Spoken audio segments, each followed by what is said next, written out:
Assalamualaikum warahmatullahi wabarakatuh. Innal hamdalillah nahmaduhu wa nasta'inuhu wa nastaghfiruh. Wa na'udzu billahi min shururi anfusina wa min sayyiati a'malina. May yahdihillahu fala mudilla lahu wa man yudlil falan tajida lahu waliyyan mursyida. Asyhadu an la ilaha illallah wa asyhadu anna Muhammadan abduhu wa rasuluhu la nabiyya ba'd. Allahumma fassalli wa sallim ala hadzal nabiyil karim Muhammadin sallallahu alaihi wasallam la nabiyya ba'd. Bapak-bapak, ibu-ibu yang saya hormati serta generasi muda yang saya sayangi, baiklah pada kesempatan yang berbahagia ini kita akan melanjutkan membaca Tafsir Al-Azhar yang disusun oleh Profesor Dr. Hamka, yang pada kesempatan ini kita akan bacakan Surah Ali Imran ayat 104 sampai dengan ayat 109. Masih pada juz yang keempat. A'udzu billahi minasy syaithanir rajim. Bismillahirrahmanirrahim.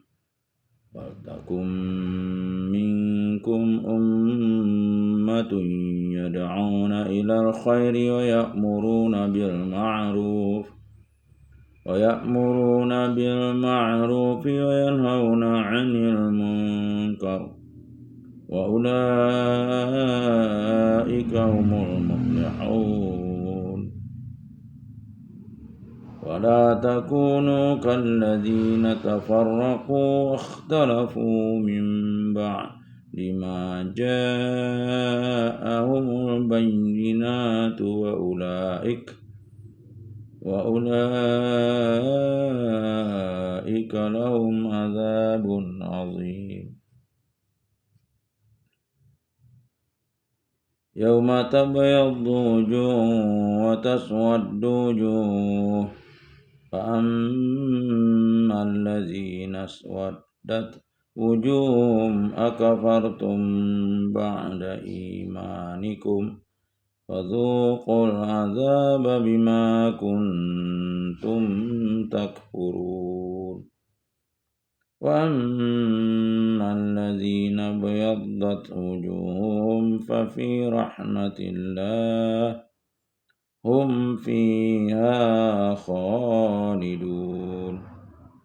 Tilka ayatullahi natluha 'alaika bil haqq wa ma Allahu yuridu zulman lil 'alamin.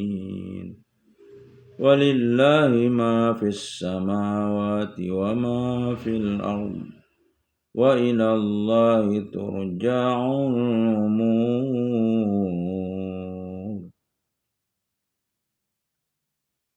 Ayat 104. Hendaklah ada di antara kamu satu golongan yang mengajak kepada kebaikan, menyuruh berbuat yang ma'ruf dan melarang perbuatan mungkar, dan mereka itu ialah orang-orang yang beroleh kemenangan. 105.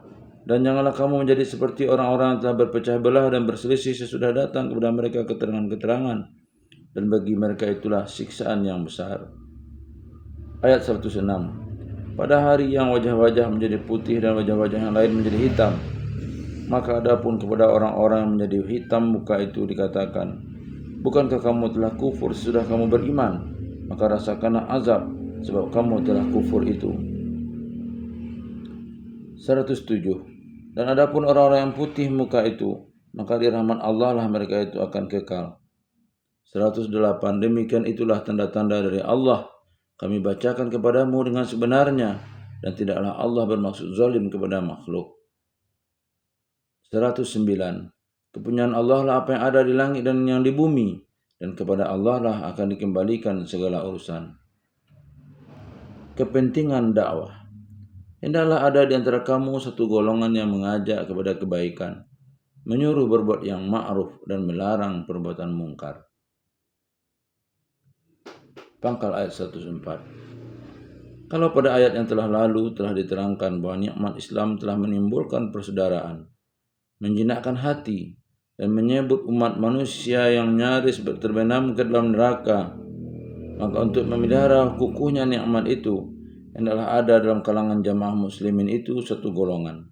Dalam ayat ditegaskan satu umat yang menyediakan diri, mengadakan ajakan atau seruan, tegasnya adalah dakwah yang selalu mesti mengajak dan membawa manusia berbuat kebaikan, menyuruh berbuat ma'ruf, yaitu yang patut, pantas dan sopan, dan mencegah melarang perbuatan mungkar yang dibenci dan yang tidak diterima. Di sini terdapat dua kata penting, yaitu menyuruh berbuat ma'ruf, mencegah berbuat mungkar. Berbuat ma'ruf diambil dari kata uruf yang dikenal atau yang dapat dimengerti dan dapat dipahami serta diterima oleh masyarakat. Perbuatan yang ma'ruf adalah apabila dikerjakan dapat diterima dan dipahami oleh manusia serta dipuji. Karena begitulah yang patut dikerjakan oleh manusia yang berakal. Yang mungkar artinya orang ialah yang dibenci, yang tidak disenangi, yang ditolak oleh masyarakat karena tidak patut, tidak pantas, tidak selayaknya yang demikian dikerjakan oleh manusia berakal. Agama datang menuntut manusia dan memperkenalkan mana yang ma'ruf itu dan mana yang mungkar. Sebab itu ma'ruf dan mungkar tidaklah terpisah dari pendapat umum. Kalau ada orang yang berbuat ma'ruf, seluruh masyarakat umumnya menyetujui, membenarkan dan memuji. Kalau ada perbuatan yang mungkar, seluruh masyarakat menolak, membenci dan tidak menyukainya. Sebab itu bertambah tinggi kecerdasan beragama, bertambah kenal orang akan yang ma'ruf, dan bertambah benci kepada yang mungkar.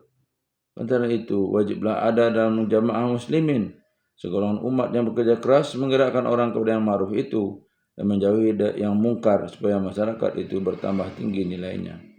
Menyampaikan ajakan kepada yang ma'ruf dan menjauhi yang mungkar itulah yang dinamai dakwah. Dengan adanya umat yang berdakwah, agama menjadi hidup, tidak menjadi seolah-olah mati. Bidang untuk menyampaikan dakwah terbagi dua, umum dan khusus. Yang umum banyak pula cabangnya, sebab masyarakat bercabang-cabang pula. Dakwah kepada kalangan umat Islam sendiri supaya mereka memegang agama dengan betul dan beragama dengan kesadaran. Dan pemilu agama itu ada dalam segala bidang kemasyarakatan, dalam pertanian, perniagaan, pekerjaan tangan, perburuan dan kepegawaian. Dipertimbangkan juga tingkat kecerdasan di kampung atau di kota, laki-laki, perempuan, tua ataupun muda, orang yang lebih cerdas atau yang tinggi pendidikannya dengan orang yang rendah kecerdasannya. Dalam bidang umum termasuk propaganda menjelaskan kemurnian agama keluar. Pertama, bersifat mengajak orang lain supaya turut memahami hikmat ajaran Islam, dan kadang-kadang bersifat menangkis serangan atau tuduhan yang tidak terhadap agama. Yang bersifat khusus ialah dakwah dalam kalangan keluarga sendiri, menimbulkan suasana agama di kalangan keluarga, mendidik agar patuh akan perintah Allah, berlomba-lomba berbuat baik. Dakwah tidak berhenti walaupun antara semua golongan sendiri. Di dalam ayat bertemu tiga kewajiban yang dihadapi. Dua berpusat pada yang satu mengajak pada kebaikan, yang menimbulkan dua tugas. Pertama, menyuruh berbuat ma'ruf, kedua, melarang berbuat mungkar. Setengah ahli tafsir mengatakan bahwasanya yang dimaksud dengan al-khairi yang berarti kebaikan dalam ayat ini ialah Islam, yaitu memupuk kepercayaan dan iman kepada Allah, termasuk tauhid dan ma'rifat. Tauhid dan ma'rifat, dan itulah hakikat kesadaran beragama yang menimbulkan pengetahuan untuk membedakan yang baik dengan yang buruk, yang ma'ruf dengan yang mungkar. Selanjutnya ialah timbul dan tumbuhnya rasa kebaikan dalam jiwa, yang menyebabkan tahu pula dan berani menegakkan mana yang ma'ruf dan menentang mana yang mungkar. Kalau kesadaran beragama belum tumbuh, menjadi sia-sia sajalah menyebut yang ma'ruf dan menentang yang mungkar. Sebab untuk memperbedakan yang ma'ruf dengan yang mungkar tidak lain dari ajaran Allah. Oleh sebab itu, dapatlah diambil kesan bahawa di dalam mengadakan dakwah, hendaklah kesadaran beragama ini wajib ditimbulkan terlebih dahulu. Itu dakwah yang mendahulukan hukum halal dan hukum haram. Sebelum orang menyadari agama adalah perbuatan yang percuma, sama saja dengan seorang yang menjatuhkan talak kepada istri orang lain. Di sini kita bertemu dengan dua kata penting, yaitu pertama umatun yang berarti umat. Hendaklah antara kamu ada satu umat. Yang kedua kata yada'una, yaitu melancarkan dan menjalankan seruan, tegasnya adalah dakwah. Dari ayat ini dapat dipahami bahwa di kalangan umat Islam yang besar jumlahnya ini, dewasa ini tidak kurang dari 900 juta bilangannya, hendaklah ada lagi segolongan umat yang menjadi inti yang kerjanya khusus mengadakan dakwah, atau hendaklah seluruh umat itu sendiri sadar akan kewajibannya mengadakan dakwah, sebab kehidupan agama, kemajuan atau kemundurannya sangat bergantung kepada dakwah. Ayat yang mengatakan, hendaklah ada antara kamu segolongan umat yang menyeru kepada kebaikan. Jelaslah bahwa bidang yang akan dihadapi oleh umat pemegang dakwah itu ada dua. Pertama, dakwah kepada kalangan umatnya sendiri. Yang kedua, dakwah keluar kalangan Islam. Pada zaman hidup Rasulullah SAW dan beberapa waktu kemudian setelah beliau meninggal dunia, orang-orang telah beragama Islam sendiri masih menerima dakwah langsung dari Muhammad SAW dan para sahabat beliau. Maka hukum-hukum yang belum diketahui mereka minta penjelasannya kepada Rasul. Kalau tidak tahu mereka bertanya, dan setelah zaman Rasul dan zaman sahabat berlalu, datanglah ulama-ulama sejak tabi'in sampai kepada Nabi, kepada tabi'in sampai kepada ulama mutaqaddimin, sampai kepada ulama mutaakhirin, melanjutkan dakwah dalam kalangan Islam sendiri supaya Muslim itu sadar terus akan agamanya. Dan pada itu diadakan pula dakwah keluar, memberikan pengertian tentang hakikat kebenaran Islam kepada orang-orang yang belum memeluknya. Yang ma'ruf, seperti kita katakan tadi, ialah perbuatan baik yang diterima oleh masyarakat yang baik. Dengan demikian, ternyata kewajiban seorang yang jadi ahli dakwah atas umat dakwah membentuk pendapat umum yang sehat atau publik opini. Dan yang mungkar adalah segala perbuatan atau gejala-gejala yang buruk yang ditolak oleh masyarakat dengan selalu adanya dakwah. Maka terdapatlah masyarakat yang sehat, dan itulah tujuan hidup manusia. Sebab manusia itu pada hakikatnya tidaklah ada yang menyukai yang mungkar dan yang menolak ma'ruf. Maka apabila amar ma'ruf nahi mungkar berhenti, itulah tanda bahawa masyarakat tadi mulai ditimpa penyakit.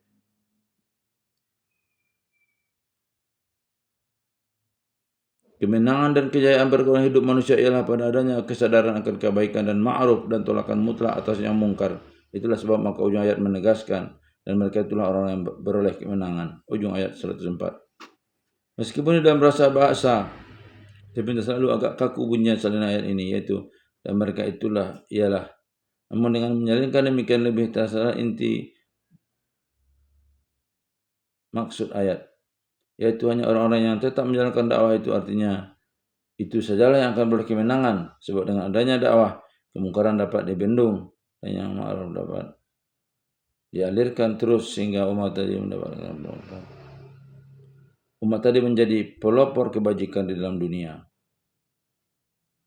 Ini sesuai dengan sabda Nabi Muhammad SAW tentang kepentingan amar ma'ruf nahi mungkar. Rasulullah SAW bersabda, An Huzaifah radhiyallahu anhu anin Nabi sallallahu alaihi wasallam qala walladhi nafsi biyadihi la ta'murunna bil ma'rufi wa la tanhauna 'anil munkari aw la yusikan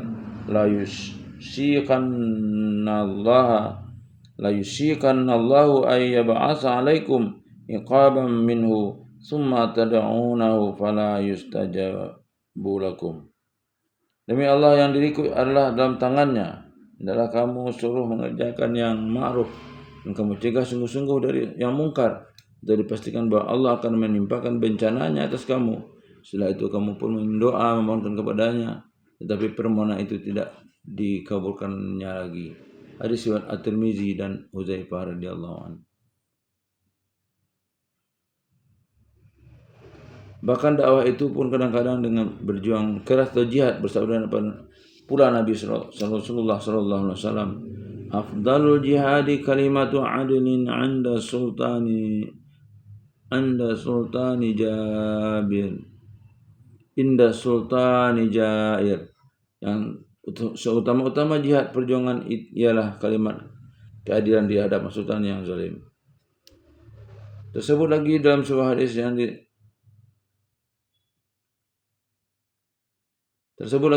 hadis yang diriwayatkan oleh Imam Muslim dari Abu Sa'id Al-Khudri juga berkata Rasulullah sallallahu alaihi wasallam, "Man ra'a minkum munkaran falyughayyirhu bi yadihi, fa in lam yastati' fa bi lisanihi, fa in lam yastati' fa bi qalbihi, wa lidzalika adhaful iman."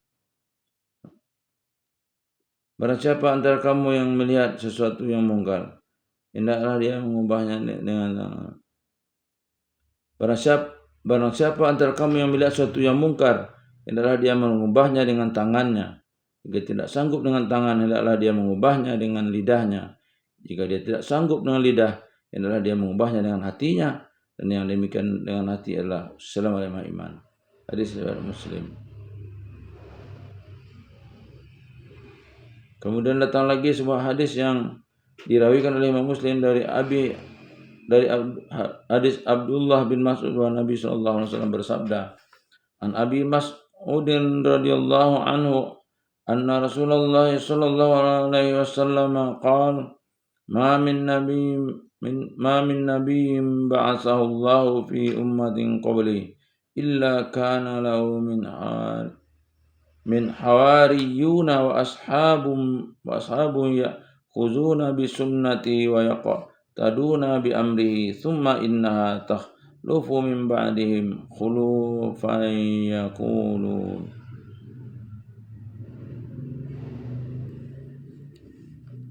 ma la yaf'aluna wa yaf'aluna ma la yu'marun wa man jahadahum bi yadihi fa huwa mu'min wa man jahadahum bi lisanihi fa huwa mu'min wa man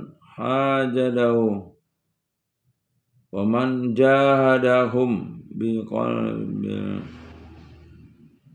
biqalbi fa huwa mu'min wa laysa wara'a dzalika minal imani habbatu khardal.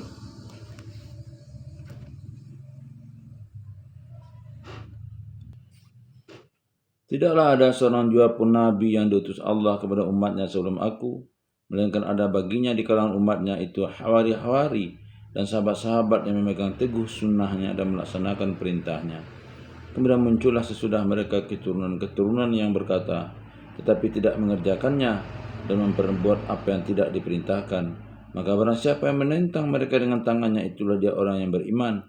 Barang siapa yang menentang mereka dengan lidahnya, itulah orang yang beriman. Dan barang siapa yang menentang mereka dengan hatinya, itulah dia orang yang beriman. Di belakang itu tidak ada yang patut disebut iman lagi, walaupun sebesar biji sawi. Hadis riwayat Muslim. Dengan hadis-hadis ini kita mendapat kejelasan bahwasanya dakwah itu tidak boleh kendur. Hadis pertama menjelaskan bahwa lemahnya dakwah akan membawa malapetaka besar, yang kalau malapetaka itu datang, sudah sulit membendungnya. Pada hadis kedua dijelaskan lagi buat menyuruh atau berdakwah untuk menyadarkan raja atau penguasa atau kepala negara memegang tampuk kekuasaan, mencegah dan membendung kezalimannya, dan berani menuntut keadilan dan kebenaran adalah jihad yang sangat afdal. Hadis yang ketiga meletakkan kewajiban menegur dengan tangan sebagai kewajiban tingkat pertama, menegur dengan lidah sebagai kewajiban tingkat kedua, dan menegur dengan hati adalah yang paling bawah dan disebut iman yang paling lemah. Hadis keempat memperkuat hadis ketiga ini, bahwa di belakang menegur dengan hati atau iman lemah itu tidak ada lagi yang patut sebagai iman walaupun sebesar biji sawi. Di sini kita diberi penuntunan bahwa jika kita merasakan umat dakwah itu sedang lemah, janganlah dia menyatakan setuju dengan kezaliman itu. Jangan buka mulut, tunjukkan bahwa engkau tidak suka dengan sikapmu yang diam. Tutup mulut, karena kalau tidak tutup mulut, kalau hendak bercakap juga akhirnya akan terperosok kepada menyetujui perbuatan zalim, karena tenggang menenggang atau karena takut, akhirnya berlawanan dengan hati sanubari sendiri.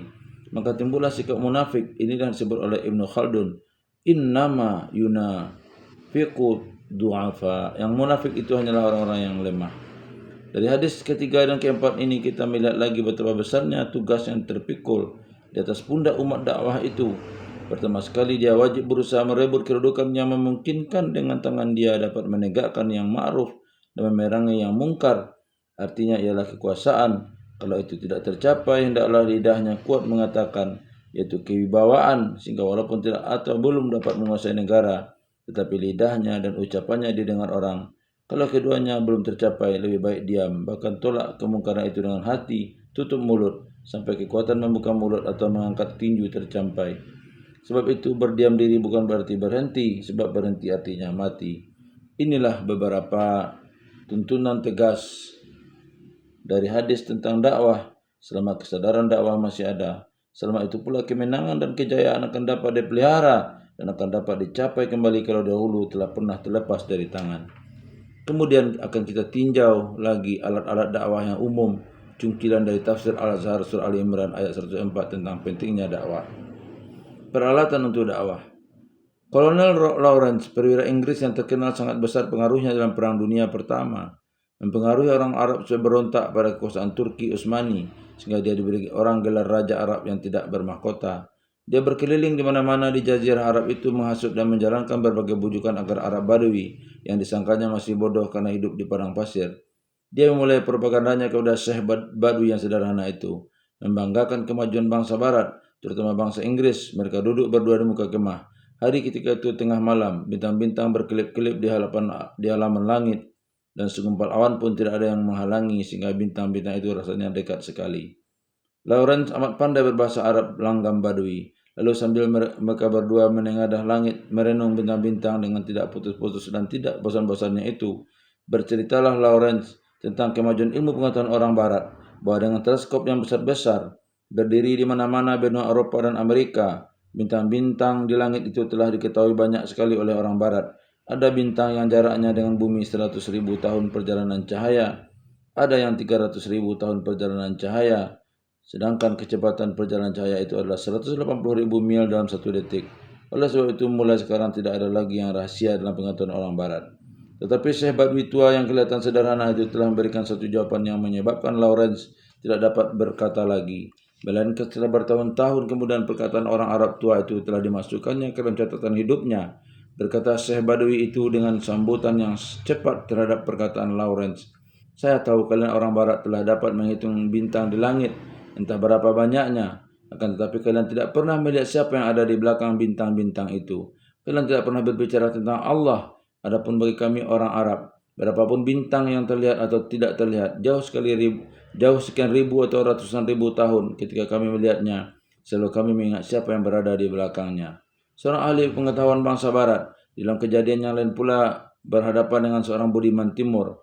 Orang Barat ini pun membanggakan betapa pesatnya kemajuan pengetahuan ilmu alam orang Barat sampai zaman sekarang, sehingga rahasia-rahasia alam yang dahulu masih tersembunyi sekarang telah terbuka. Sehabis dia berkata itu, menjawablah budiman Timur tadi, saya tahu kamu orang Barat telah dapat terbang di udara lepas laksana burung dan berenang dalam air laksana ikan. Akan tetapi saya pun tahu bahwa sampai kepada saat sekarang ini, kalian orang Barat belum juga tahu bagaimana caranya berjalan di atas bumi. Dari kedua cerita ini dapatlah kita mengambil kesimpulan bagaimana sangat pentingnya dakwah agama di dalam zaman modern ini.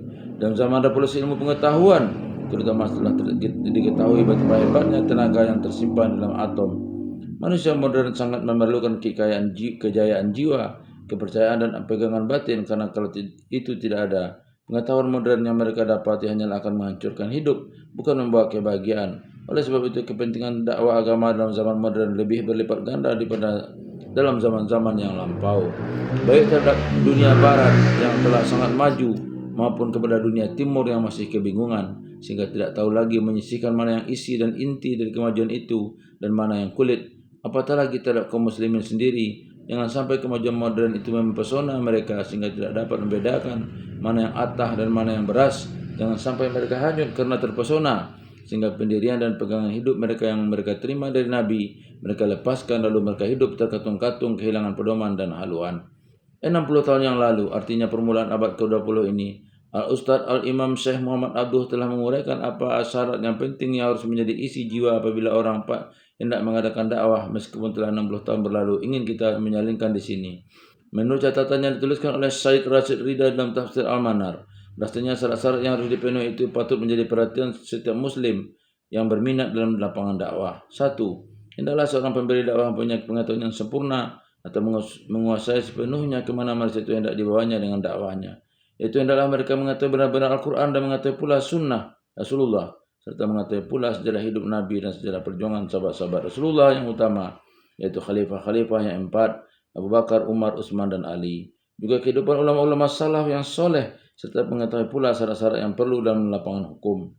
Sebab dakwah adalah penerangan, sedangkan Al-Quran dan Sunnah itu terlebih dahulu perlu kepada penerangan. Dan hendaklah diinsafi sebelum bertindak kepada yang lain bahwa bahwasanya Al-Quran adalah petunjuk, perbandingan ibadah, pelajaran yang mempunyai daya tarik. Demikian pun Sunnah Rasul dan sejarah beliau yang dapat dipertanggungjawabkan, artinya yang tidak bercampur dongeng, sehingga dapat menjadi tuntunan bagi orang banyak.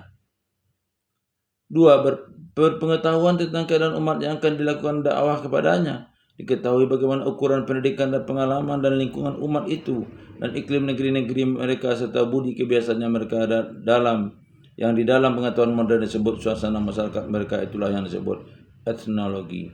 Said Rasid Ridha mengemukakan sebuah contoh, yaitu ketika Rasulullah SAW telah wafat, timbul selisih antara sahabat-sahabat beliau tentang siapa yang pantas menjadi khalifah beliau. Setelah 2 hari berbincang, akhirnya jatuhlah pilihan kepada Abu Bakar As-Siddiq. Meskipun semula masih ada suara yang menentang, tapi akhirnya diterima baik oleh segala golongan. Karena semuanya mengakui bahwa beliau sangat mengerti kebiasaan-kebiasaan tiap-tiap kabilah dan suku antara sekian bangsa Arab, mudarnya dan rabiahnya, adanannya dan khatannya. Mengetahui bukan berarti menghafal nama-nama suku dan kaum, melainkan mengetahui tabiat yang umum dan akhlak mereka. Sebagai perumpamaan kita zaman sekarang ini, mengetahui perbedaan laku perangai orang Batak, orang Minangkabau, orang Sunda, orang Jawa, orang Bugis, orang Banjar dan sebagainya. Sebab itu seketika timbul pemberontakan di mana-mana sampai beberapa orang di daerah yang jauh menyatakan lepas dari pusat pimpinan pemerintahan, mengakui menjadi Nabi sendiri sudah Rasulullah SAW, sebagaimana Musailamah bin Al-Kadzab, Aswad Ansi, Sajjah binti Haris, Malik bin Nuairah. Abu Bakar dengan berani dan tegas memadamkan sekalian pemberontakan itu, meskipun Umar bin Khattab yang gagah berani menjadi mundur maju. Pengetahuan Abu Bakar tentang etnologi kabilah-kabilah Arab itulah yang menolongnya sehingga dia berhasil dengan gemilang-gemilang. Dia tahu yang harus ditunjukkan dengan paksa dan garang, mana yang cukup dengan diplomasi saja, yang cukup dengan ancaman getak sambal saja. Seorang ahli dakwah wajib mengetahui etnologi. 3. Wajib berpengetahuan tentang pokok dan sumber ilmu sejarah yang umum supaya dapat mengetahui di mana sumber kerusakan akhlak dan timbulnya ada istiadat yang mengganggu kecerdasan berpikir. Dengan jalan demikian, apabila dia melakukan dakwah, dia tidak berlaku seram dengan memberantas adat kebiasaan ataupun hal yang dipandangnya bid'ah sebelum dia mengetahui apa sebab musababnya dan dari mana asal usulnya. Kata-kata yang diucapkan dengan latar belakang pengetahuan yang demikian sangat besar kekuasaannya kepada orang yang diseru, sehingga yang diseru itu bisa dipindahkan dari satu keadaan kepada keadaan yang lain. Itulah sebabnya Al-Quran penuh dengan berita-berita tarik. 4. Hendaklah si pembawa dakwah berpengetahuan ilmu bumi, sebab kalau dia hendak berangkat menuju suatu tempat, terlebih dahulu telah diketahuinya garis-garis besar keadaan negeri yang akan didatanginya itu. Diketahui letak sungai dan gunungnya, demikian pun tabiat dan cuaca, karena pengetahuan tentang inilah yang sahabat-sahabat Rasulullah SAW pada zaman dahulu itu bisa menang apabila menaklukkan sebuah negeri. Kebodohan tentang itu menyebabkan kegagalan. Itu pula sebab fatwa Syafi'i berubah setelah dia pindah dari Baghdad ke Mesir, karena keadaan kedua negeri itu telah berbeda, yang menyebabkan berbeda pula kebiasaan penduduknya karena pengaruh sungai dan padang pasirnya, sehingga fatwa di tempat pertama tidak bisa dipasangkan lagi dengan fatwa di tempat kedua. Lantaran itu Syafi'i mempunyai qaul qadim, kata lama, dan qaul jadid, kata baru, sebab keadaan Irak lain dan Mesir pun lain. 5. Ilmu jiwa. Kepentingan ilmu jiwa dalam menghadapi diri orang yang seorang atau apa yang kita namai sekarang pribadi sama pentingnya dengan mengetahui sejarah untuk mengetahui keadaan umat dan keseluruhan. Ini tentu saja hanya mengenai soal ijtihadiyah. Di dalam memberikan pendidikan atau menerangkan suatu ilmu yang menyampaikan seruan akan gagal jika orang tidak mengetahui ilmu jiwa pada zaman sekarang telah meluas sekali. Belum tentu seorang profesor yang biasa mengajar di sekolah tinggi akan berhasil menyampaikan seruan kepada orang kampung yang buta huruf dan buta ilmu. Sebab profesor itu kaku, ilmu dalam dan luas mengenai fakt atau kepandaian khusus yang diketahuinya, tapi belum tentu dia tahu keadaan si pendengar yang menyimakkan kuliah yang diberikannya. Sebab itu penafsir ini pernah mengatakan dalam permulaan suatu kuliah umum yang diadakan pada Fakultas Ekonomi Universitas Andalas di Padang di permulaan Agustus 1966. Saya lebih senang menghadapi mahasiswa dalam aula ini dan lebih sukar jika menghadapi orang kampung. Beberapa orang dosen sangat tercengang karena mereka suka memberikan kuliah, sebab yang diberikan itu adalah ilmu, sedangkan kepada orang kampung kita tidak perlu memberikan ilmu dalam-dalam. Dosen itu berkata demikian karena dia tidak biasa menghadapi orang kampung. Dia belum merasa betapa sukar memberi pengetahuan ilmu secara populer kepada orang yang belum ada dasar penerimaan dalam otaknya. Saya sudah kerap kali melihat bahwa seorang profesor sangat ahli dalam satu ilmu gagal sama sekali ketika membawa ilmunya itu kepada orang kampung. Di sinilah perlunya ada ilmu jiwa, sehingga sebagai seorang pembawa dakwah jangan sampai beroleh kegagalan dalam menghadapi masyarakat yang berbagai golongan dan berbagai tingkatan pendidikannya. 6. Ilmu akhlak, yaitu ilmu yang mengupas perbedaan yang baik dan yang buruk, yang terpuji dan yang tercela. Untuk ini tidak berapa perlu memperpanjang pendidikan tentang nilai etika menurut ajaran Aristoteles, sebab akhlak bukan semata-mata diilmukan tetapi diamalkan dan diperlihatkan contoh teladannya. Sebab itu baiklah lebih banyak mengetahui anekdot, cungkilan dan kehidupan sehari-hari Rasulullah Sallallahu Alaihi Wasallam atau sahabat-sahabat beliau atau orang-orang yang soleh yang lainnya akan dapat dijadikan contoh teladan oleh orang yang diberi dakwah, terutama oleh si pembawa dakwah itu sendiri. Dengan demikian kita dapat memberikan contoh nyata bahwa tuntutan Allah dalam Al-Quran, tuntunan Allah dalam Al-Quran dan anjuran Rasulullah dalam amar ma'ruf dan nahi mungkar bukanlah semata-mata tulisan, akan tapi dijalankan dan telah pernah ada orang yang menjalankan. Bagian ilmu akhlak adalah agar masyarakat yang diperlukan karena teladan baik yang ditunjukkan oleh si pembawa dakwah sendiri dalam laku dan perangainya. Itulah yang akan lebih banyak menolong menghasilkan apa yang didakwahkan. 7. Ilmu masyarakat atau sosiologi. Ilmu masyarakat adalah suatu ilmu hidup sebab dia mengkaji, membahas dan menyelidiki sebab-sebab kemajuan atau kemunduran suatu bangsa atau perangsurannya dari zaman sederhana atau badui sampai menjadi bangsa yang bertamadun. Bagaimana masyarakat itu tumbuh lalu berkembang atau layu sebelum berbuah. Ilmu masyarakat berkelindan dengan ilmu sejarah dan ilmu akhlak atau bersumber dari keduanya. Dan di antara ilmu masyarakat dengan filsafat sejarah sulitlah memisahkannya. Kadang-kadang orang mengatakan bahwa sejarah berulang, tetapi setengah manusia lagi mengatakan bahwa sejarah tidaklah pernah berulang, yang berulang ialah laku perangai manusia. Pelaku sejarah yang besar-besar dapat mempelajari sebab-sebab kejayaan atau kegagalan orang-orang dahulu daripadanya. Tetapi bila dia yang menjalankan lakonnya, dia pun kerap kali juga jatuh, sebagaimana jatuhnya orang dahulu daripadanya. Yang terkenal sebagai pelopor ilmu ini ilmu Islam dalam Islam ialah Ibnu Khaldun, dan yang terkenal sebagai pembangunnya yang pertama di Barat ialah Auguste Comte. Maka ilmu masyarakat ini amat perlu bagi si pembawa dakwah dalam zaman modern, sedang dasar-dasarnya dan dalilnya terdapat banyak sekali dalam Al-Quran. Ilmu politik ini amat diperlukan oleh seorang pembawa dakwah untuk mengetahui dalam zaman apa dia hidup. Terutama sekali dia harus mengetahui susunan pemerintahan dalam negeri tempat dia melakukan dakwah. Misalnya seorang mubalik atau ahli dakwah yang telah bertahun-tahun di Mekah langsung pulang ke negerinya mengadakan dakwah dan menyamakan Makkah dengan Indonesia, niscaya dia akan gagal. Dia mesti tahu misalnya apa dasar negara Republik Indonesia dan apa dasar negara Kerajaan Malaysia, mengapa susunan kedua negara itu berbeda padahal bangsanya sama, yaitu rumpun Melayu. 9. Mengetahui bahasa negeri tempat melakukan dakwah supaya dapat menyelami lubuk jiwa yang mempunyai bahasa. Syarat ini pun mutlak, karena sebagaimanapun alimnya seorang, kalau tidak tahu bahasa, samalah dengan orang bisu. Banyak orang alim yang bertahun-tahun di Mekah dan Mesir sangat fasih berbahasa Arab, tetapi tidak menguasai bahasa bangsanya sendiri, maka terpaksa dia bersemayam di istana Gading dengan ilmunya dan tidak mengalir faedahnya kepada umat yang hendak diberinya dakwah. Dan pada itu niscaya bahasa Arab harus diketahui, walaupun sekadar guna baca buku-buku Arab sebagai ilmu agama Islam. Dan alangkah baiknya pula jika si pemberi dakwah mengerti pula bahasa asing yang kerap kali menjadi bahasa yang keserjanaan pada zaman modern, misalnya bahasa Inggris, supaya dia tidak canggung dan tidak rendah gengsi jika berhadapan dengan bangsa lain atau bangsanya sendiri yang merasa bangga dalam pengetahuannya dalam bahasa asing itu. Orang Arab mempunyai pepatah, barang siapa yang menguasai bahasa suatu kaum, niscaya terlepaslah dia dari tipu daya kaum itu. 10. Mengetahui kebudayaan dan kesenian serba sedikit yang berada di kalangan umat yang hendak didakwah itu, karena pengetahuan akan seni dan budaya menyebabkan orang tidak lekas dan terburu nafsu meletakkan hukum atas suatu perkara sehingga dia tidak tersisih ke tepi ketika soal-soal demikian diperbincangkan orang dan tidak bingung ketika datang pertanyaan. 11. Mengetahui pokok-pokok perbedaan agama-agama yang ada, misalnya agama Kristen, Yahudi, Hindu, Konghucu, Buddha dan lain-lain, dan mengetahui pula perbedaan pendapat antara mazhab-mazhab sehingga timbul keluasan paham dalam menghadapi umat. Jangan sampai merasakan bahwa yang umat Islam itu hanyalah kawan yang semazhab saja atau sepaham saja. Tegasnya jangan sampai kalau dia misalnya seorang mubalik Muhammadiyah hanya sanggup berhadapan dengan orang Muhammadiyah saja dan merasa kecil jiwanya berhadapan dengan orang luar Muhammadiyah. Demikianlah secara ringkas kita terangkan 11 ilmu alat dakwah yang dipandang amat perlu dipersiapkan oleh seorang yang mencebur diri ke dalam lapangan dakwah menurut ajaran Syekh Muhammad Abduh. Di samping itu tentu saja diperlukan kefasihan lidah untuk berkata-kata, keberanian menyatakan pendapat, kebebasan berpikir, bebas dari taklid, mempunyai pertimbangannya sendiri, dan dipatrikan oleh satu lagi yaitu berani berkorban dan berani menderita. Dan di atas itu semuanya, dakwah yang paling berhasil ialah budi akhlak, tidak pernah menunjukkan kepalsuan, sebab sekali lancung ke ujian, selamanya orang tidak akan percaya lagi. Banyak ahli dakwah yang gagal sebab budinya yang buruk telah kedapatan. Kita baca riwayat bahwa pada permulaan zaman Renaissance di Eropa, timbullah gerakan ilmu pengetahuan, penyelidikan rahasia-rahasia alam. Segala gerakan pembaruan itu dihalang-halangi oleh pendeta-pendeta atau lebih dikenal lagi dengan sebutan kaum gereja. Maka timbullah pertentangan yang maha sengit antara ahli-ahli ilmu pengetahuan dengan ahli-ahli agama. pada waktu gereja memegang tampuk kekuasaan di samping raja atau kardinal, seperti yang terdapat di Prancis. Galilei dihukum kecil dari gereja, bahkan sampai dipenjarakan sebab dia mengeluarkan pendapat bahwa bumi itu bulat. Dan banyak lagi ahli pengetahuan yang bernasib lebih buruk dari Galilei. Akhirnya karena pertentangan yang sengit yang tidak dapat didamaikan itu, timbullah gerakan memisahkan negara dari gereja.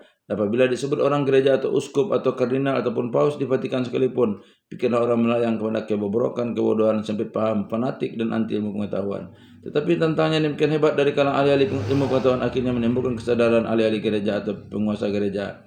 Mereka selalu berusaha memperbaiki diri dan pendirian. Berpuluh-puluh antara penguasa gereja itu mendalami hakikat ilmu pengetahuan itu sehingga mereka pun dapat menguasainya. Sampai keluar dari ruang gereja pendeta-pendeta ahli ilmu alam, ahli berbagai isme, turut memecahkan soal-soal ekonomi yang menjadi masalah dunia. Orang berbicara misalnya tentang filsafat eksistensialisme yang menonjol pada zaman nama-nama filosof sebagai Jean-Paul Sartre dan Albert Camus, maka dari gereja tumbuh pula pendeta yang suaranya dengar orang dan filsafatnya dipertimbangkan orang. Mereka pun ada yang ditekun di laboratorium, mengadakan penyelidikan tentang rahasia atom, rahasia radioaktif dan sebagainya, sehingga mereka lebih menang dari ahli pengetahuan sekuler yang memisahkan negara dengan gereja. Sedangkan pendeta-pendeta itu kaya rohaninya dan jasmaninya, ilmunya dan imannya. Dengan demikian, golongan yang memisahkan ilmu pengetahuan dengan agama itu pada zaman sekarang ini sudah termasuk dalam barisan kaum kolot. Dan dengan sebab itu pula betapapun usaha kaum tidak beriman hendak mengesampingkan agama tidaklah berhasil lagi, sebab kaum agama sendiri dalam bidang dakwah telah termasuk ke tengah medan. Bagaimana pula bagi kita kaum muslimin? Bagaimana bagi angkatan muda yang ada minat kepada dakwah, pada agama kita sendiri Islam tidaklah membenci ilmu, sehingga ada sebuah hadis yang mengatakan bahwa cinta orang yang menuntut ilmu kadang-kadang lebih suci daripada darah orang yang mati syahid. Bagaimana dakwah Islam akan hidup kalau di Singapura pada tahun 1960 Masehi ada seorang kadi yang berfatwa bahwa orang Islam harus haram pergi ke bulan? Dakwah dalam ayat ini ialah menyuruh manusia ke jalan yang baik, lalu ditegaskan lagi yaitu berani menyuruh berbuat baik dan mencegah perbuatan yang mungkar. Bagaimana seorang ahli dakwah akan jaya kalau dia sendiri tidak dapat memberikan penilaian atas baik dan buruk, atas ma'ruf dan mungkar dalam masyarakat yang bersimpang siur ini? Bagaimana melangsungkan dakwah kalau keadaan umat yang didakwah itu tidak diketahui keadaannya? Jenderal-jenderal pemimpin suatu peperangan penyerbuan ke daerah musuh, mereka mutlak wajib mengetahui medan dan cuaca. Berulah mereka melancarkan serangan, dan serangan tidak boleh pula membabi buta, melainkan mempunyai taktik dan teknik. Meskipun tujuan baik dan suci, tidak akan diperoleh kemenangan dan kejayaan kalau keadaan medan yang dihadapi tidak diketahui dan tidak pula diperhatikan cuaca udara pada saat akan memulai penyerbuan. Dan kerugian akan banyak kalau taktiknya dan tekniknya tidak tepat. Demikian pula bidang dakwah itu. Itu sebabnya dalam ayat yang telah kita tafsirkan ini disebutkan bahwa yang mengadakan dakwah itu adalah suatu umat. Artinya terorganisasi dengan teratur sehingga umat itu dalam berbilang orang menjadi satu karena kesatuan tujuan. Kalau sekiranya suatu gerakan Islam di Indonesia atau pemerintah Republik Indonesia sendiri, Departemen Agama dan hendak mendirikan sebuah akademi dakwah, adalah sangat baik jika kesebelasan ilmu perlu itu dijadikan mata kuliah dalam akademi tersebut, sehingga membalik dan ahli-ahli dakwah dapat menghadapi tugasnya dengan baik. Sebab Imam Malik pernah mengatakan bahwasanya seorang ulama hendaklah menjadi suluh zamannya. Maka janganlah membalik atau ahli dakwah itu membawa suluh yang lebih gelap dari masyarakat yang hendak diberinya terang. Jangan sampai terdapat kecanggungan si membalik dan ahli dakwah menghadapi umum karena kurang persiapannya. Berpecah sesudah mendapat keterangan. Dan janganlah kamu menjadi seperti orang-orang yang telah berpecah belah dan berselisih sesudah datang kepada mereka keterangan-keterangan. Pangkal ayat 105. Ayat ini adalah lanjutan ayat-ayat yang sebelumnya. Mula-mula diperingatkan agar semuanya bersatu padu dalam tali Allah, dan tali Allah itu hanya satu. Jangan berpecah belah, karena persatuan adalah pintu utama yang akan membawa kepada nikmat. Nikmat yang terutama ialah timbulnya kekuatan sebab persatuan. Sudah terdapat persatuan dan kekuatan, tidaklah ada sekolah yang senantiasa memelihara persatuan ini. Memelihara persatuan ialah dengan dakwah. Ada yang bersedia menyuruh berbuat ma'ruf dan berani mencegah perbuatan yang mungkar. Dengan demikian kemenangan tetap terjamin. Lalu datanglah ayat ini memperingatkan kembali bahaya perpecahan. Kalau pada zaman dahulu suatu kaum jahiliyah berpecah belah dalam kabilah dan persukuan sehingga menjadi lemah setelah keterangan Allah datang dan petunjuk telah disampaikan oleh Rasul, akan lebih celakalah lagi kalau timbul kembali perpecahan. Maka dalam ayat ini diberilah peringatan supaya dalam kalangan umat Muhammad jangan sampai timbul seperti yang pernah terjadi pada orang-orang yang berpecah belah dan berselisih sesudah menerima keterangan. Artinya sudah mendapat keterangan mereka kembali jadi gelap. Siapakah yang bermaksud orang itu? Ialah ahli kitab yang telah lalu, Yahudi dan Nasrani. Salah satu sebab berpecah dan berselisih di mereka itu pada zaman yang lampau ialah mereka telah berpindah dari menegakkan pokok paham, yaitu tentang keesaan Allah, kepada perselisihan penafsiran tentang Allah itu. Dalam dunia Kristen tengahlah perselisihan yang berpecah belah antara mereka tentang Nabi Isa. Ada sekolah yang bertahankan bahwa Nabi Isa itu hanyalah manusia yang mulia, Rasulullah, dia bukan Tuhan. Tuhan hanya satu, yaitu Allah. Di samping itu timbul yang berpaham bahwa Isa itu sendiri Allah yang menjelmakan dirinya menjadi anak lalu datang ke dunia. Timbul lagi perselisihan karena dia manusia dan dia pun Allah. Sebab itu adalah dia manusia yang sangat sempurna, tapi juga adalah Allah yang sangat sempurna. Karena perbedaan-perbedaan paham yang sangat menyolok ini, timbullah perpecahan gereja. Pada zaman dahulu ada gereja kerajaan disebut Mulkaniyin, ada golongan pengikut Yakub disebut Yakubiyin, dan ada golongan pengikut Nestor disebut Nestoriyin. Maka pecah belahlah antara satu mazhab dan mazhab yang lain yang beratus tahun lamanya jadi patah arang, tidak dapat dipertemukan lagi. Dan kadang-kadang karena luapan hawa nafsu atau kekuasaan mudah saja gereja jadi terpecah. Gereja di Inggris memisahkan diri jadi gereja Katolik hanyalah oleh karena Raja Inggris Henry VIII tidak merasa puas mengapa Paus tidak mengisahkan perceraiannya dengan istrinya dan bernikahnya dengan istrinya yang baru. Orang Yahudi pun demikian pula. Timbul berbagai perpecahan sesudah Taurat datang. Ada yang berpegang teguh pada Taurat dan ada yang tidak mau langsung kepada Taurat, mereka berpegang kepada Talmud. Maka ayat ini memberi peringatan kepada umat Muhammad, umat beriman, agar hal yang serupa itu jangan kejadian pula dalam Islam. Setelah ada Al-Quran dan ada hadis, perpecahan timbul kembali lebih hebat daripada zaman jahiliyah. Ada yang diperingatkan dan apa yang diperingatkan Nabi itu pun kejadian juga dalam kalangan Islam. Mulanya berpecah belah perebutan kekuasaan antara Ali dan Muawiyah. Timbullah golongan Khawarij dan timbullah golongan Syiah sampai timbul pemasukkan hadis-hadis Rasulullah untuk kepentingan memperkukuh kedudukan politik. Satu hal yang kita syukurkan dalam Islam ialah bahwa perpecahan itu tidak sampai menyebabkan perpecahan masjid. Orang Syiah masih dianggap sah menjadi makmum di belakang penganut Sunni, dan orang Mu'tazilah demikian pula dengan firqah yang lain. Sungguh pun demikian tidak jarang terjadi dalam kalangan Islam. Bersama Islam sendiri, seorang ulama misalnya menutup dirinya dan murid-muridnya jangan sampai berhubungan dengan ulama-ulama lain, lalu membuat pondok sendiri dan mendirikan kedaulatan sendiri, menamakan pada pengikut yang benar hanya dia. Sehingga timbullah semacam rahbaniyah, yaitu kebenaran dalam Islam. Di sini kita melihat baik di kalangan kaum Nasrani atau Yahudi ataupun Islam bahwa yang menyebabkan timbulnya perpecahan sesudah datangnya keterangan ialah hawa nafsu dan pantang kelintasan atau pantang kedahuluan. Inilah banyak menimbulkan perpecahan belahan kaum agama, pokok pendirian tinggalkan karena kepentingan pribadi. Dalam agama Islam sendiri tidaklah dihambat perbedaan pikiran. Masalah agama memang banyak yang bersifat ijtihadiyah, yaitu kesungguhan menyelidiki. Hasil penyelidikan tidak selalu sama, sebab jalan pikiran manusia dipengaruhi oleh ruang dan waktunya, dan yang membawa celaka bukanlah perbedaan pikiran. Kita misalkan saja kepada sahabat-sahabat Rasulullah SAW sendiri. Ada terjadi dua orang dalam musafir. Di tengah jalan mereka kehabisan air wudhu, lalu keduanya bertayamum. Setelah selesai mengerjakan sholat, keduanya meneruskan perjalanan. Tetapi belum lama berjalan, mereka bertemu dengan air. Yang seorang berwudhu kembali dan mengulang sholatnya, dan yang seorang lagi tidak. Keduanya sampai kepada Rasulullah dan tidak ada keduanya disalahkan beliau. Kepada yang mengulang sholat diberikan pujian, sebab mengulang sholat untuk menceritakan hatinya. Dan kepada yang tidak mengulang lagi dipujinya pula, sebab dia telah mengerjakan sunnah dengan tepat. Terkenal pula sebuah riwayat yang sahih ketika berperang menghadapi Yahudi Bani Quraidah. Bila segera sampai ke tempat Bani Quraidah yang hendak dikepung itu pada hari telah petang, Nabi SAW memerintahkan supaya perjalanan ke Bani Quraidah diteruskan saja dan sampai di sana saja nanti salat asar. Padahal setelah berjalan cepat-cepatnya malam hari baru sampai di Bani Quraidah. Sahabat-sahabat Rasulullah yang patuh menjalankan perintah itu salat asar pada malam hari waktu Isya. Akan tetapi beberapa sahabatnya lain mengerjakan juga salat di tengah perjalanan sehingga tidak luput baginya waktu asar. Yang pertama memahamkan perintah Rasulullah SAW dengan patuh dan tidak berpikir lagi. Dan kedua menimbang bahwa yang dimaksud oleh Rasulullah ialah supaya lekas sampai. Lalu mereka kerjakan juga sholat asar pada waktu itu dan mereka berjalan lebih cepat sehingga sampai juga malam hari di Bani Quraidah bersama-sama dengan kawan-kawan yang lain. Keduanya tidak ada yang dicela oleh Rasulullah SAW. Dari kedua perumpamaan itu tampaklah bahwa sejak zaman Rasul sendiri sudah terdapat dua macam pemikiran tentang agama. Dalam hal yang mengenai ijtihadiyah, keduanya tidak ada yang salah. Sebab keduanya tanggung jawab sendiri-sendiri di hadapan Allah dan Rasul yang terkumpul dalam sama-sama taat. Itulah sebabnya terkenal dalam catatan riwayat bahwa ketika Imam Syafi'i mulai menginjakkan kakinya ke Baghdad, dipersilakan orang menjadi imam jamaah salat subuh. Beliau tidak membaca kunut, padahal yang sudah tahu bahwa beliau memandang kunut itu satu sunnah yang harus dipentingkan. Lalu sebisa ada orang bertanya mengapa beliau tidak berkunut, padahal menurut fatwa beliau sendiri berkunut. Lalu beliau jawab bahwa di daerah Irak ini fatwa Imam Hanafi lah yang terbiasa dipakai orang. Rupanya beliau tidak mau mengganggu perasaan orang, apatah lagi beliau ketika itu baru datang. Oleh sebab itu di dalam masalah ijtihadiyah tidak ada halangan bertasamuh, berlapang dada, menerima.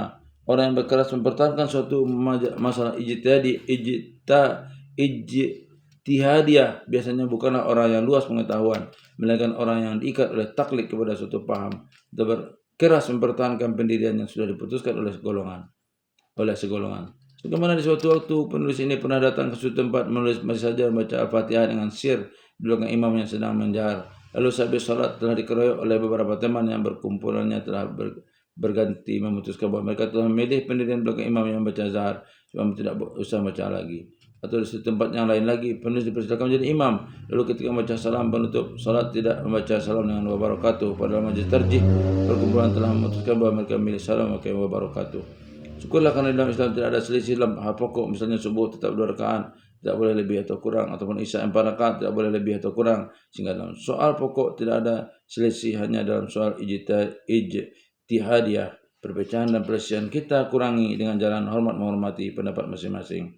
Di ujung ayat berfirmanlah Allah, dan bagi mereka itulah siksaan yang besar. Ujung ayat 105. Bagaimana bunyi ayat terdahulu, dan bagi mereka itulah kemenangan, sekarang terjadi sebaliknya, dan bagi mereka itulah siksaan yang besar. Siksaan yang amat besarlah bagi orang yang hanya berpecah belah dan berselisih. Siksaan dunia akhirat ini sudah dapat dibuktikan sendiri oleh masing-masing pribadi kita. Kalau kita bermusuh dan berselisih dengan orang, sungguh-sungguh pecah belah dan selisih menjadi siksaan batin.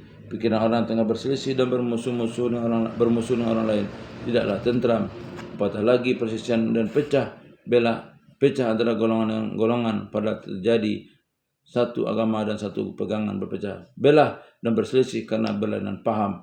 Oleh karena berpecah belah dan berselisihan, kerap kali satu pihak memilih berbagai sikap untuk menjatuhkan yang lain. Kerugian dan pertumpahan darah karena perselisihan perkara dunia dan perebutan kuasa antara Ali dan Muawiyah telah menyebabkan di medan perang Siffin tentara Ali tewas 35.000 orang dan tentara Muawiyah 45.000 orang. Bukankah ini suatu siksaan yang besar? Syukurlah akidah Islamiyah sendiri masih kukuh pada waktu itu, dan pecah belahnya karena berebut kuasa duniawi, karena ambisi politik amat keras pada Muawiyah sehingga betapapun kerugian dan penderitaan dan kehilangan begitu banyak jiwa setelah Muawiyah berkuasa, perluasan kuasa Islam tidak terhambat.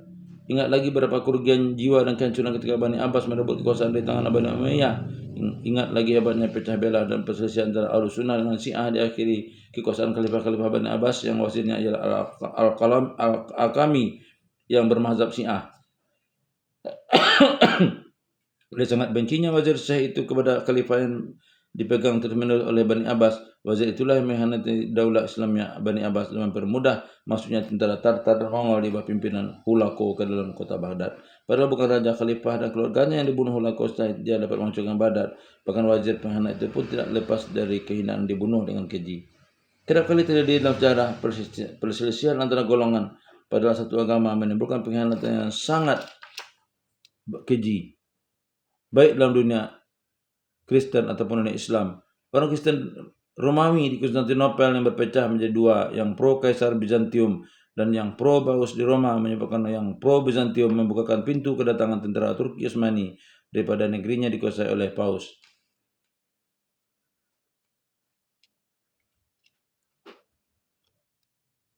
Di negeri kita Indonesia ini pun kerap kali kejadian ada pecah belah dan perselisihan karena masalah furuk, masalah khilafiyah, sehingga menimbulkan permusuhan yang mendalam sekali. Sehingga satu waktu ada dari golongan Islam yang mau bekerjasama dengan golongan komunis karena sangat bencinya kepada golongan sesama agamanya.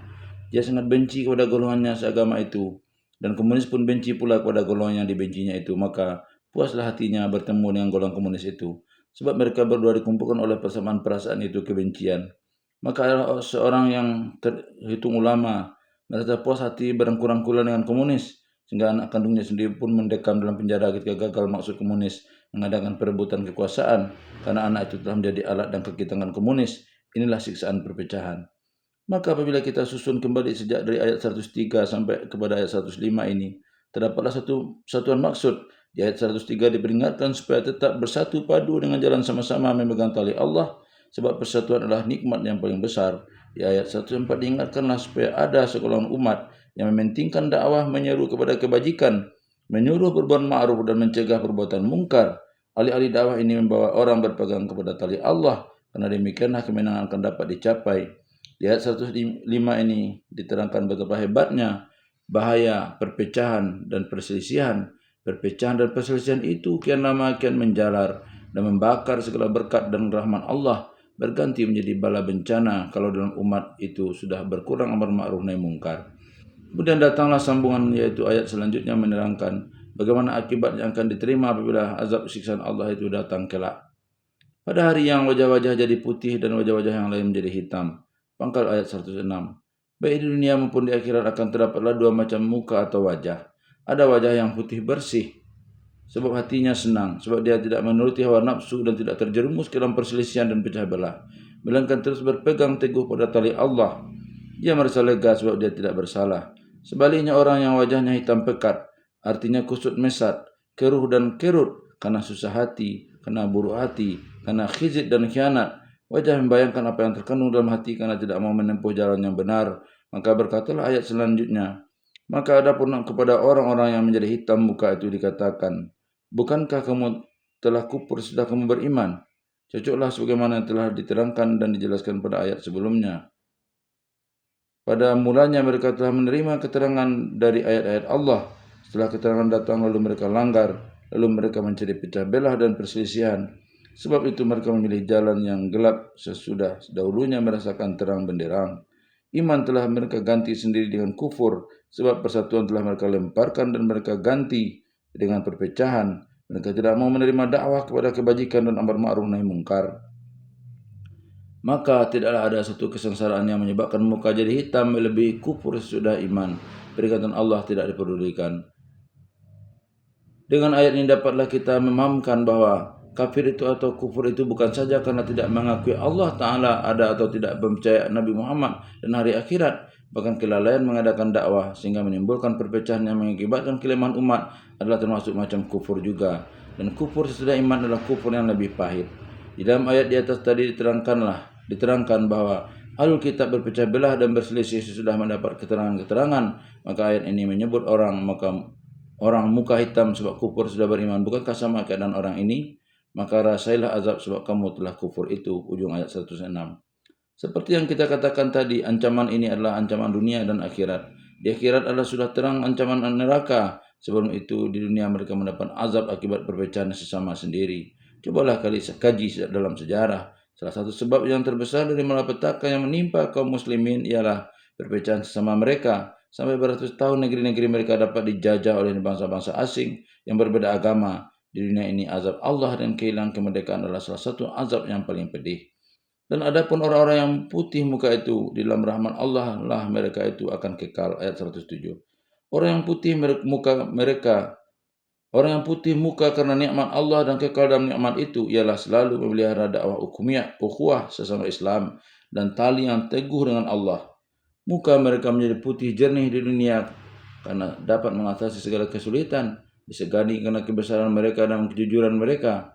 Yang berat dapat mereka pikul dan yang ringan dapat mereka jinjing, dan mereka dapat menegakkan suasana aman damai dalam hati dan dalam pergaulan.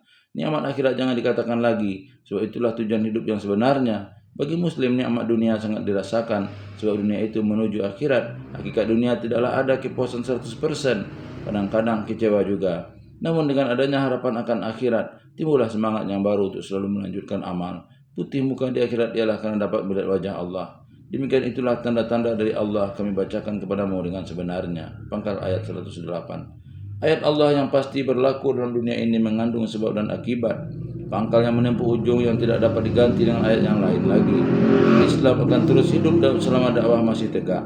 Islam akan berantakan apabila dakwah telah padam, akan hancur dari dalam kalau perpecahan telah datang dan perselisihan lebih dikemukakan.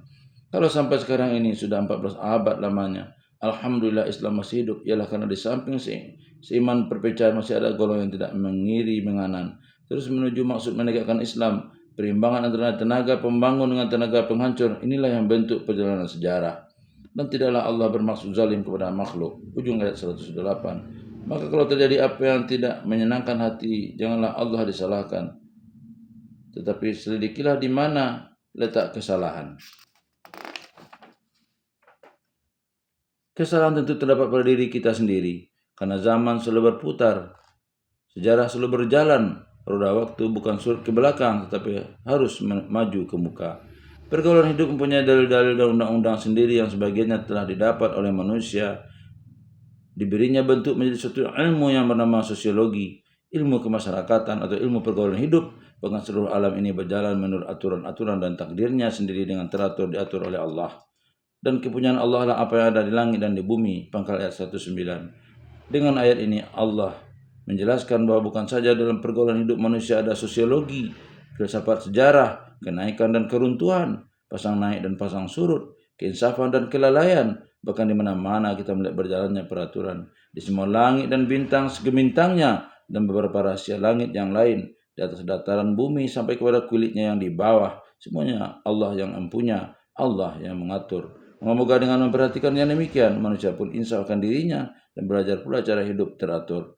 Dan kepada Allah lah akan dikembalikan segala urusan. Ujung ayat 109. Oleh sebab semuanya akan dikembalikan kepada Allah, dan kita sendiri pun akan dikembalikan kepada Allah. Dan sekarang kita harus mematut diri, memeriksa diri di atas. Allah telah menjelaskan bahwa dia tidak sekali akan berlaku zalim kepada hamba-hambanya. Maka kalau telah kembali kepada Allah, ternyata siksa juga yang kita terima, dengan Allah disalahkan. Periksalah, apalagi yang belum juga beres pada pekerjaan kita. Kumpulan ayat-ayat ini memberikan kesimpulan betapa pentingnya dakwah, senantiasa seru menyeru, ajak mengajak kepada kebajikan, amar ma'ruf nahi mungkar. Billahi taufiq wal hidayah. Wassalamualaikum warahmatullahi wabarakatuh.